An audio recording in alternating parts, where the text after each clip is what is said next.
is up, PTU crew? Welcome back to the channel. We are here with another Market Monday with Pika Papa. I am your host, Pika Papa. If you like this kind of content, if you like Pokemon, if you like Pokemon news and Pokemon market analysis, go ahead and push that subscribe button. Go ahead and like that video and join the PTU crew. We are going to be doing a free box break probably closer to the month of December, towards the end of November. Brilliant Stars for subscribers. It's my special thank you for following the channel and watching along and joining us in this journey. Without further ado, we are going to talk today about the Pokemon market. The state of the Pokemon market is actually great. We're seeing super stabilization of all booster boxes from the whole Sword and Shield era. The Sun and Moon era is super strong. Their boxes are stable, if not creeping up a little bit as well. To specifically talk about the Sword and Shield era booster boxes, they're all stable. We're in that normal state of 100 to 110. Besides, obviously, Evolving Skies and Brilliant Stars, which continue to shoot up. As the filming of this video, if you get lucky, you might be able to get a box of Evolving Skies about $240, $245, and that's shipped with taxes and fees. That's on the low end. Most people are paying about $260 shipped to their house. That's extremely expensive. Is there going to be a reprint on that set? Which is probably one of the biggest questions that people have out there.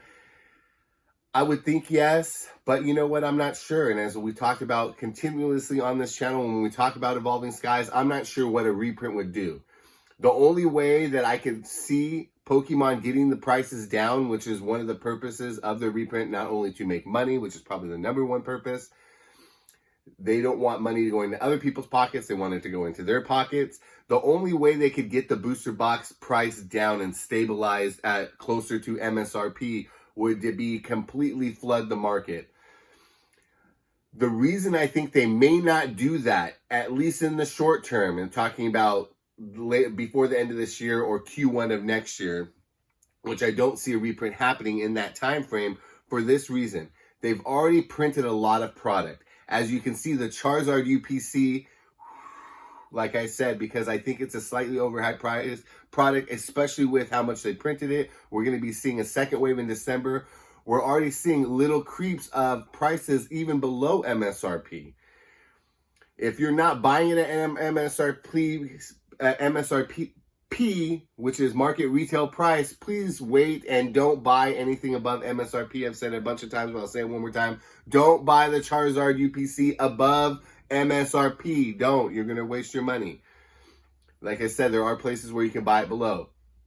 But going back to, the main purpose of this video, to talk about the state of the Pokemon market, specifically pertaining to Sword and Shield and this modern era.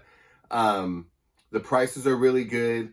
Alternate arts, which we had a video a couple weeks ago called Alternate Art Boom. The alternate arts are shooting up like mad. All the higher end ones. There are some lower tier ones that haven't moved, and there are some mid tier ones that I think should be a little bit in that higher tier one, like the Celebi alt art from Fusion Strike. It did drop down to the mid to high 20s at some point. It might even have been in those low 20s at one point, and it shot up comfortably into the low 30s. But that card, Celebi, is a popular Pokemon. A lot of people, that's their favorite Pokemon. I would think that alt art should be closer to that $50 mark or above. But if we're talking about, and then Nantaleon's right there, and there's a couple other ones, the Calyrex V's from Chilling Reign have stayed in that low 20 mark. I think they actually should be a little bit higher, but again, the popularity of that Pokemon's not as high as some of the others. But then when you look at the Celebi, a Pokemon that's pretty popular, it's not reaching that height. I think that particular art is a great art. It's a fun card. But the high-end alternate arts, the VMAX alt arts, or any popular Pokemon's alt arts, they're all shooting up. The Charizard V from Brilliant Stars that would dip below 200 is back at a comfortable 210 right now. I actually think that card is personally undervalued. I think it should be a little bit higher, especially seeing how we see that Moonbreon just surging and surging. It's marching towards 600, and I don't know if it's going to get there by the end of this year, but I just don't see a dip coming soon. Now, a lot of the times when things shoot up really high in collectibles, there's always a retrace, because when they shoot up that high, it's not usually market stable, meaning there's a hype, there's a FOMO going on, there's people fearing of missing out and thinking that now if I don't buy it now, I'm gonna have to pay $50 later down the line. If the product is really valued at that, it won't recede and the market is reacting to something being undervalued. I personally think $600 for a card that's still technically in print and could get reprinted is dangerously risky.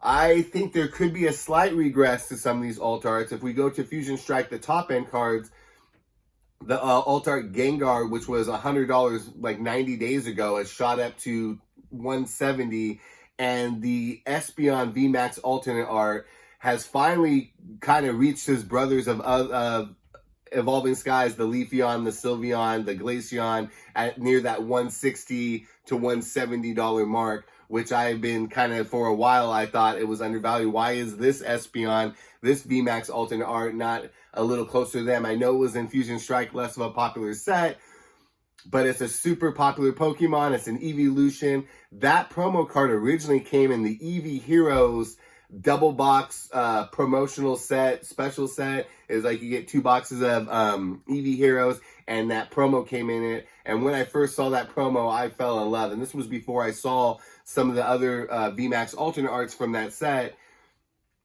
I just was amazed. Especially that card in Japan is probably $400 or $500 right now, maybe even more. So I was kind of wondering, why isn't I giving that love in the English format? And it's finally starting to get there. It's shot up to that $160, just like the Gengar was about $100, about 90 days ago. What does all this mean? What do all these alt arts rising in price mean? Well, as we've talked about booster boxes prices in the past, what makes a booster box price go up? Obviously, popularity of the set. The scarcity and the availability of the booster boxes. The less on the market, the high, and with demand, the higher the price is going to go up. Obviously, if there's a high demand for a product like there is Evolving Skies, as the market gets eaten up and shrunken down, people start demanding higher prices. In Evolving Skies case, it's still in print, so there's a lot of it out there, but the demand for that set is so high, people are realizing, like, I'm not going to, my Evolving Skies booster box is worth more than, say, when it was at $170. It's worth more than $170 to me. I'm going to charge more. I'm not going to let it go for anything less than that. Because after fees and shipping, they're looking at about $140. They're looking about getting MSRP for it. And they're like, that's not worth it to me. I want to sell it for more. And the market is saying, yeah, I'm willing to pay that. So we're getting up to that high price.